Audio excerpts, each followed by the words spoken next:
I recently got asked this great question and I wanted to answer it, and I think that this question and the answer is a really great interlude, in between these sections on this course. The section that we just finished on how your body impacts your mind and how to soothe your nervous system through your body, and this next upcoming section, which is all about how to change how you feel by changing how you think.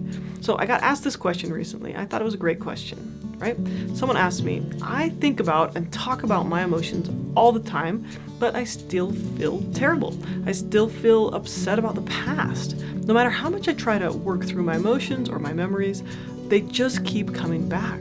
I can't let go, and the more I think about them, the worse I feel. Now, people say that time heals, but if you ask someone with severe anxiety or PTSD, they'll tell you that it doesn't. Or if you ask someone with depression if thinking about their emotions or their thoughts helps, they'll often say that it just makes them feel worse.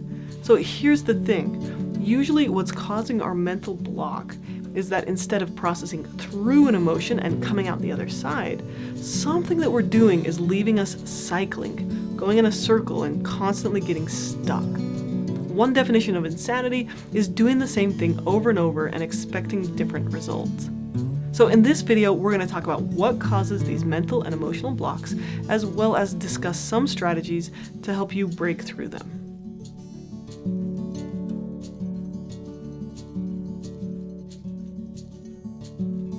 BetterHelp has sponsored this video, and they make it really easy to start therapy right away. BetterHelp is an online therapy provider that links you with a licensed therapist in your area. They make it easy for you to meet with a therapist from the comfort of your own home for as little as $65 a week. So check out the link in the description for 10% off your first month. So just doing more thinking doesn't help us resolve problems. It tends to reinforce a problem. Now, if this doesn't make sense, let me give you a couple of examples. So with anxiety, it's common to avoid the things that make you anxious. So if you're afraid of dogs and you avoid them, that sends a message to your brain that the only reason you survived those dogs is because you avoided them, which your brain takes as a signal to make your anxiety worse around dogs. The more you avoid something, the more anxiety you feel. Avoidance keeps you stuck in that fear response. So when you avoid something, you just start cycling, right? Let's do an example with depression. If every time you make a mistake, you then call yourself a failure, this label you give yourself prevents you from being able to learn from the experience and grow through it. And that leaves you feeling bad in most situations. And when you feel bad, you call yourself a failure, perpetuating that cycle. The more you respond by calling yourself a failure, the more depressed you feel, which leads you to call yourself a failure. How we respond to situations determines whether we move through them or whether we repeat them. Frank Sonberg said, "Lessons in life will be repeated until they're learned." Let me give you another example. So with PTSD, when painful thoughts come up from your past, you might get so overwhelmed by them that you panic. So that's a pretty bad experience. So then a lot of people do this thing where they do everything in their power to try not to think about those bad memories again. And that leaves you trapped in a cycle of avoidance. But avoidance makes your PTSD worse. Avoidance is directly linked to PTSD and panic attacks. So the more you avoid, the more you panic. And the more you panic, the more you think you need to avoid thinking about those memories or whatever it is. Now, these are just a few examples of how the more you do something, the worse you feel. Therapy would gently help the anxious person face their fears. It would help the depressed person change their negative self-talk, and it would help the person with PTSD to gradually face their trauma with a calm body. We have to examine our patterns that leave us feeling stuck in our emotions. So let's talk about 8 reasons why people get mental or emotional blocks. These are reasons why people are unable to process through some emotions or memories. And of course, we're going to talk about what you can do about it. Okay, so let's jump in. Here's the first mental block that seems really obvious, but most people don't even realize that they're doing it. So the first one is you don't know what you're feeling. You don't have a name for the emotion you're feeling. And this skill is something we learned in lesson number 1, which is name it to tame it. Number 2, you don't know why you're feeling what you're feeling. If this is the case, then take a look at skill number 7, which is all about primary and secondary emotions. And also use the skill of writing about your emotions. So the more you explore your feelings through writing, the more likely you're going to be able to find out what's actually causing what you're feeling. Okay, number 3, you're not allowing yourself to feel your emotions, right? You judge your emotions, you avoid them, you're scared of your emotions. Maybe you have rules about what you are and aren't allowed to feel. So for example, I'll think about this or I'll work on this problem unless it makes me too sad or anxious. Or if it gets too uncomfortable, then I'm not going to think about that anymore, right? So if you're not allowing yourself to feel your emotions, then you're going to start cycling through them, right? Because emotions serve a function, and they're going to keep popping up until you resolve whatever problem they're asking you to resolve. So if we go back to the fish processing plant analogy from section 1, this is like you're at your factory and you get a shipment of fish that you didn't want. Avoidance would just be like, oh, I shouldn't have to deal with this. I don't want to deal with this. I'm not supposed to deal with this, right? And then you just leave those trucks in your delivery area. You can't magic fish away. You can't magic emotions away, right? You can't just make them poof, disappear. In the future, you could work with the fishing boats to not bring you that kind of fish. You could arrange with your suppliers to make sure that you don't get that fish truck in the future. Or, there's a bunch of other things you can do to solve this problem in the future, right? You could prepare ahead to get the right machines or training to deal with that kind of fish. But right now, the fish are in your driveway and you've got to figure out what to do with them. So this is like you have emotions show up, and as much as you wish you didn't have those emotions, you have those emotions. Like, you can't just magic them away, right? So the fish are in your driveway, the emotions are in your body and in your mind, right? So you've got to figure out what to do with them. If we're sticking with the fish analogy, right, you can send them to the cat food factory. You can take them to the dump. You can turn them into fertilizer. You do whatever it takes to process these emotions out of your driveway. Process these fish out of your delivery zone in your driveway, right? But you can't just pretend like the fish aren't there. You can't just try not to think about these fish, because that's going to stop your factory from being able to work. Avoidance really interferes with our ability to live the life that we want to live. So if you catch yourself judging your emotions and avoiding your emotions, distracting yourself from your emotions, then you've really got to get back to that skill number 6 of willingness. This is allowing yourself to face your emotions and feel what you're feeling, even when it's uncomfortable. Now remember, emotions, even though they can be uncomfortable, they can't hurt you, but trying to avoid your emotions can. Okay, number 4. Here's a big one. It's common, but it's kind of complicated, so bear with me, okay? When you have an intense emotion, you get stuck in a freaked out body response, and this shuts off your thinking, your ability to process, and it leaves you stuck in nervous system hyperarousal.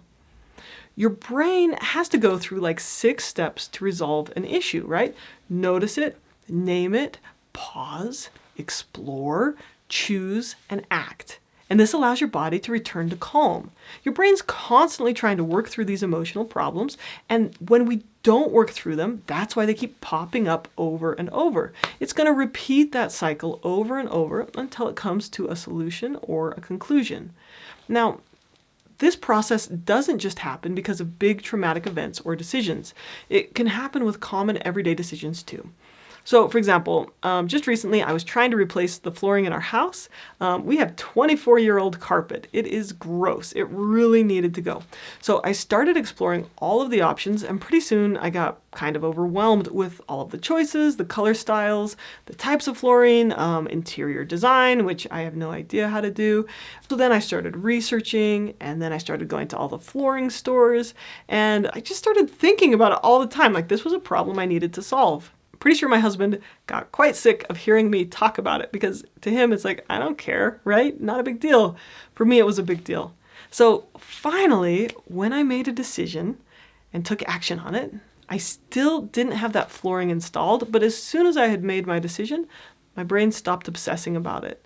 And that's because I went through that process of, notice the problem, name it, pause, explore, choose what I'm going to do, and then take action. Okay, so going back to what I was saying before, if you get too stressed out, then it shuts off the thinking part of your brain and your body goes into fight, flight, freeze response.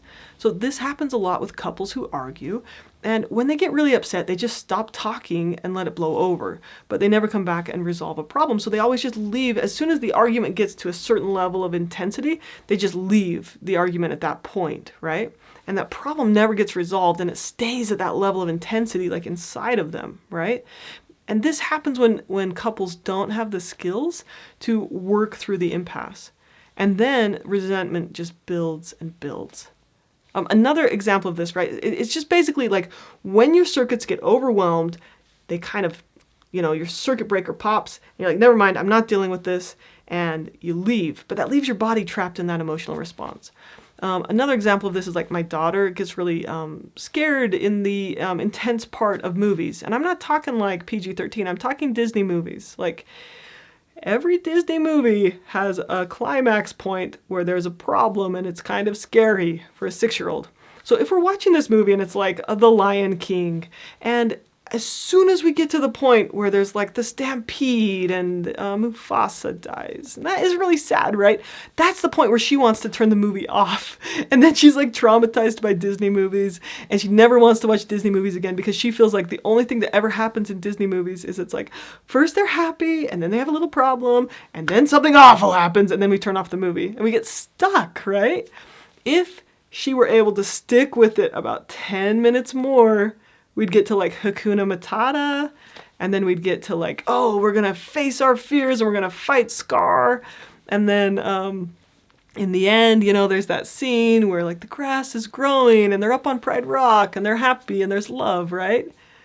Well, so this is what happens when someone who has experienced trauma gets stuck in avoidance, right? Because every time they face their trauma, it's so overwhelming that it blows their mental circuits and it leaves them stuck in a fight, flight, freeze response. So they could think about the trauma 100 times, but then what happens is they go into hyperarousal, they get stuck in this like scariest part of their trauma, and then they shut down, right? And they avoid it and they try not to think about it. And so basically what's happening is their brain is repeating the first half of that scary movie over and over again, but it can't bump over that like summit to like the happy and relaxing and resolving part of the movie. So they're not going to heal. So someone with trauma, when they just repeat the first part of that story, they don't heal. Okay, so thank you for sticking with me to this point. I hope this is making sense. The solution for brain shutdown mode is to learn to soothe your body as you process through intense memories or situations in small chunks.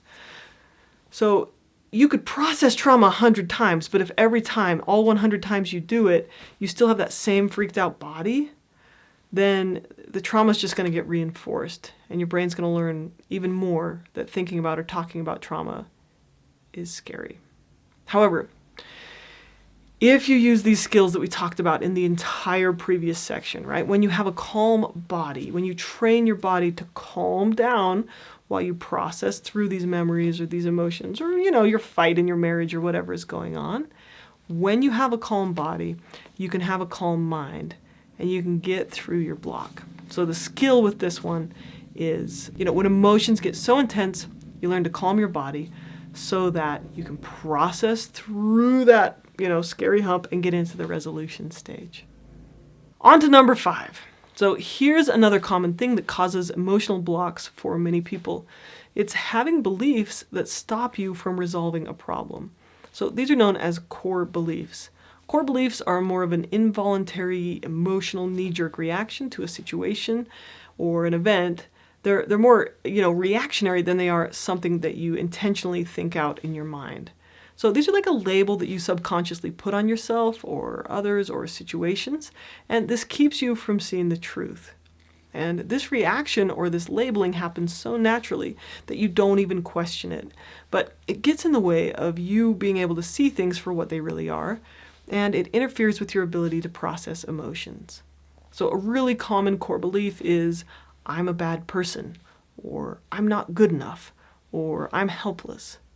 These aren't true statements, but if you have a core belief of inadequacy or worthlessness, then these statements may effortlessly appear in your thoughts, and you won't challenge them because they feel true, even though in actuality they're not. So in the next video on cognitive distortions, I talk about a client who had a core belief that said, the reason I'm not married is because I'm a bad person. And we'll discuss the concept of core beliefs a bit more in upcoming sections. Another example of this is believing that, if I have depression or another mental illness, then I'm broken, I'm defective, there's nothing I can do about it. And thinking this way stops us from being able to go through that process and process emotions and solve problems. So, for example, I once heard the story of a woman who went into therapy with the core belief that everything was her fault. When she was 4 years old, she was supposed to be watching her 2-year-old sister while her mom was in the house on the phone. And her little sister got hit by a car. 50 years later, she still believed that it was her fault that her little sister got hit by a car, and that colored everything she did. When her therapist gently questioned her, do you know a 4-year-old? Is she responsible enough to babysit a 2-year-old by the road? This woman was able to realize that it wasn't her fault. She was just a little kid, a toddler herself. And when she let go of that guilt, she was able to let go of that core belief that everything was her fault. And then she was able to improve her relationships and her job and really her entire life.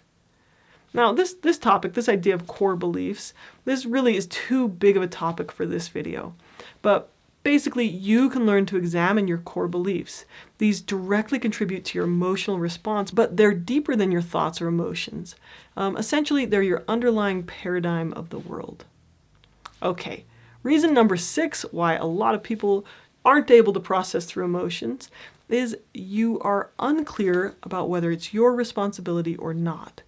And you get stuck in blame mode or victim mode.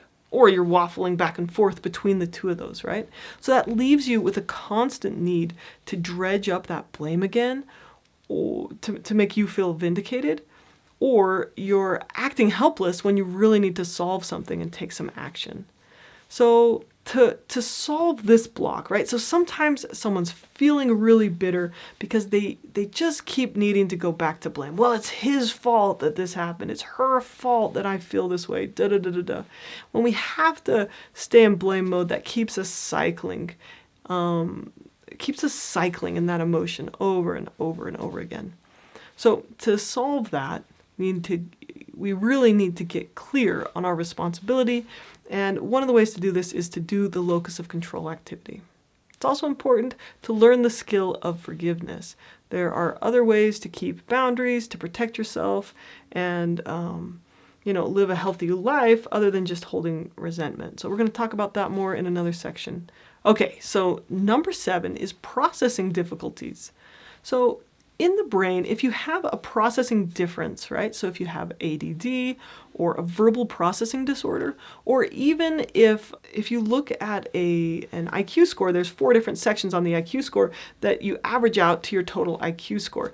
If one of those areas is like 20 points higher than the other, but your IQ is still average or above average or whatever, right? You're not a dumb person, but if one part of your brain is moving faster than the other part of your brain, this can make it really hard to go through the 6 steps of emotion processing. So if someone's ADD, they have a hard time focusing on their problem long enough to solve it. Or if someone's worry part of their brain is running at 100 miles an hour and their ability to solve problems part of their brain is running at 80 miles an hour, then the worry part of the brain's always going faster than the problem-solving part of your brain can catch up with.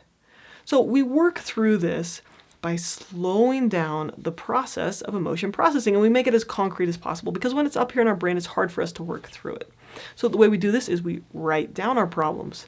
We talk about them with another person. We break our problems down into small, manageable chunks.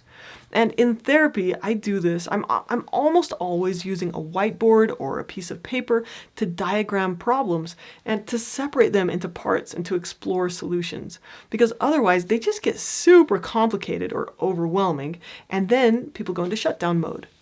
Basically, our brain is not that good at processing emotions, and if we have processing differences like ADD or some other brain differences, that can really impact our ability to process through emotions.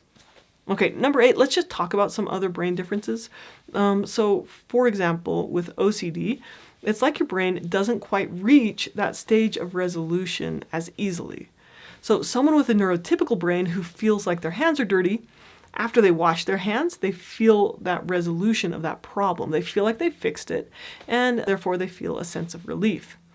Someone with a more OCD type brain, they would wash their hands, they would feel a brief relief, but then the thought would pop up and they would feel just as worried as if they'd never washed their hands in the first place.